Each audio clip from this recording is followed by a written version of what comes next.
aparte de incomodarte como se incomoda Guido, tuviste la chance de, vamos a Germán, ¿no? Sí. Sí. De hablar con alguien que justamente fueron noticia, porque Sí. es alguien que estando en plenitud se fue de la Argentina, después volvió, y curiosamente volvió a jugar en el equipo en el que surgió y en el que había brillado en Argentina especialmente. En realidad... y fue figura en Brasil también. Fue figura en Brasil, en el Botafogo, y lo vamos a recordar, Gonzalo recién se estaba refiriendo implícitamente a Rodolfo Lobo Fischer, por dos hechos trascendentes a nivel deportivo. El primero va a tener que ver porque ayer justamente se cumplieron 32 años con el ascenso de Sarmiento en 1980. Porque el Lobo Fischer fue protagonista de ese ascenso. Aquel equipo que primero armó Cadars y después continuó y logró el ascenso con Juan Carlos Montes, con jugadores de experiencia.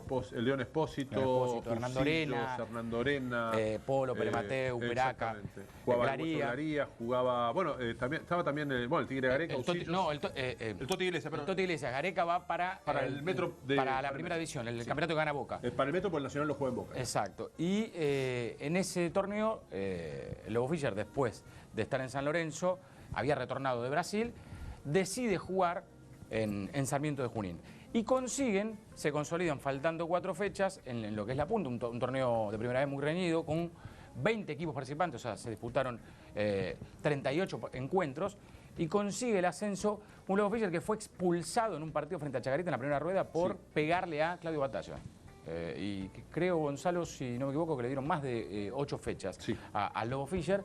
Pero el protagonista central dentro de lo que tenía que ver con la delantera fue el Toti Iglesias, y el propio Lobo Fischer lo va a recordar. Y en la segunda parte, siempre aquí decimos que hay equipos que reciben por parte de la gente y a veces por parte de algún periodista o de la prensa un título, y cuando uno señala aquel título, enseguida te remite a una época y a aquel conjunto. Me refiero a los Matadores del 68. Y el Lobo Fischer también fue parte integrante, y en algún momento vos has pasado aquí en Despertate el recordado gol de Lobo Fischer en la final frente a Estudiantes. Sí, un momento que podría haber sido fantástico y que hubiera evitado muchas cosas que se dijeron después. Pues si Estudiantes ganaba esa final, no estaríamos diciendo que un equipo campeón de la Libertadores y de la Intercontinental en el mismo año no pudo ganar el mercado local. Exacto. Fíjense lo que fue Estudiantes del 68, que perdió con San Lorenzo mano a mano en la final de la cancha de River 2-1 en tiempo suplementario. El mismo año y pocos meses después ganaba la Libertadores había ganado la Libertadores y ganaría la Copa del Mundo, ¿no?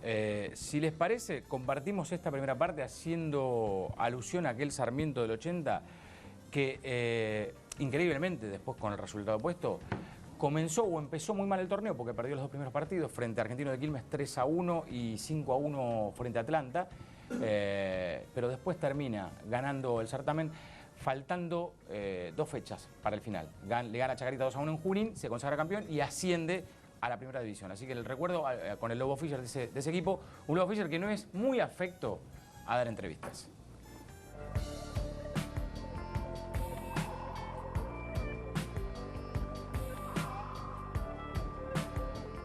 8 de noviembre del 80, Sarmiento le ganaba a Chacarita y ascendía a primera división. ¿Se acuerda? Yo no recuerdo exactamente la fecha, pero creo que sí, que fue en noviembre, sí, que salimos campeones con Sarmiento, teníamos un gran equipo, estaba el Toti Iglesias, era joven en su plenitud, así fue goleador del campeonato. Yo recuerdo que el Toti inclusive me lo hizo recordar varias veces. Yo dije, cuando lo vi jugar el primer partido, le dije, vos vas a ser el goleador del campeonato. Claro, era joven, tenía mucha potencia, mucho gol. Y bueno, recuerdo que hizo 24 goles y fue el goleador nuestro y bueno, que nos ayudó realmente mucho a que ganáramos ese campeonato. ¿Qué se acuerda de aquel Sarmiento? Era un torneo largo, sí, era un torneo largo, muy competitivo también, porque eran muchos equipos, estaba Atlanta, estaba Chicago, tenía muy buenos equipos. Nosotros empezamos no muy bien y yo me recuerdo que jugué el primer partido que jugué, perdimos en cancha Atlanta y yo le dije a los dirigentes, mire, acá tienen el contrato, yo me voy, no quiero sufrir más. Y me dice, no, mirá que vos jugaste bien, dice, jugaste bien, metiste un pase de gol, bajaste una pelota de cabeza bárbara. Dice, no. Le digo, mire, acá está, digo, yo tengo los cheques acá en el bolsillo, le digo. No, recuerdo esa anécdota porque realmente era un campeonato competitivo. y habíamos perdido los 2 primeros partidos. Yo el primer partido lo fui a ver, perdimos con Argentino de Quilmes 3-1. Y el segundo partido jugamos con Atlanta en Cancha Atlanta y perdimos 5-1, ¿no? Habíamos inclusive perdiendo 2-0, nos pusimos 2-1, pero yo dije, esto aquí es un desastre.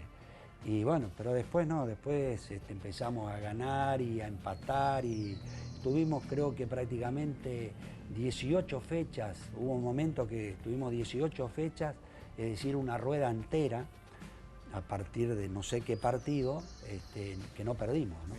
Entonces ahí pasamos a ser los primeros del campeonato. ¿Sufren la modificación, el cambio de técnico? En realidad el que armó el equipo fue Cacho Cadar. Claro.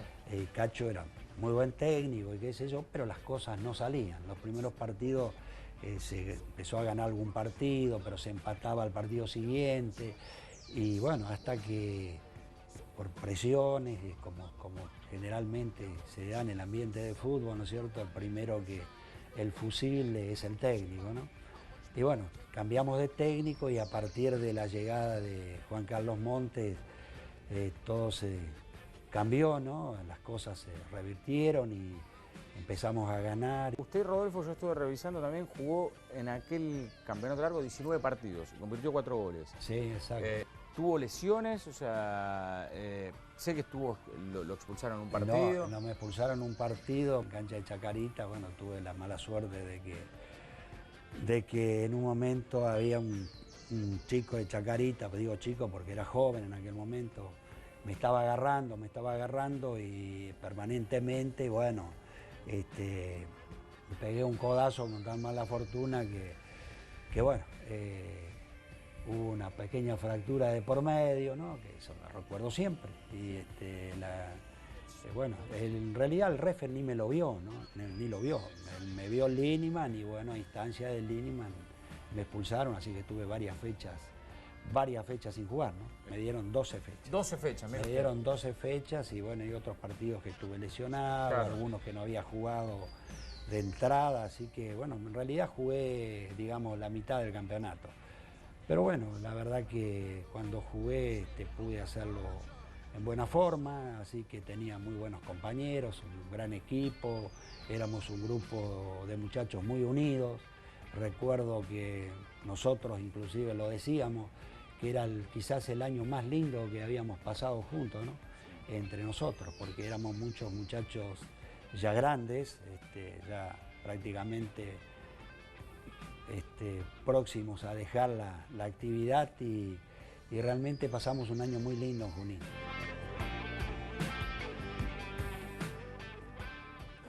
Aquel Sarmiento, que recién recordaba el Lobo Fischer, jugó 38 partidos, ganó 24, empató 6 y perdió 8. Tuvo 51 goles a favor y 30 goles en contra. Y a ver cómo lo pueden subrayar ustedes o definir. Sí. Sarmiento termina invicto como local, pero ¿qué pasa? La última fecha de la segunda rueda juega con Defensores de Belgrano. Había jugado ya en Junín y le había ganado o habían empatado en la primera rueda. En la segunda, Defensores de Belgrano dice, no, bueno, para hacer los festejos, se había consagrado campeón con Chacarita la fecha anterior en Junín.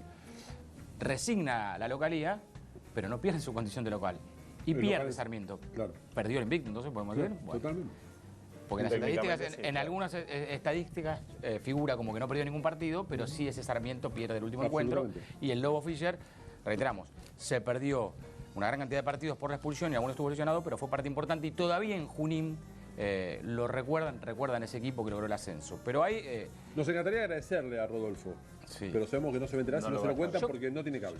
No tiene cable, pero él me dijo, voy a ir a lo de una vecina, un vecino. Porque, así que luego un abrazo enorme. Sí. Y si está mirando, recién te contaba, el recuerdo de un niño de 8 años al cual el papá llegó a ver la semifinal del 71 en la cancha de River, que se juega un sábado a la noche, San Lorenzo Independiente, y domingo a la tarde, el famoso Central News de Poi.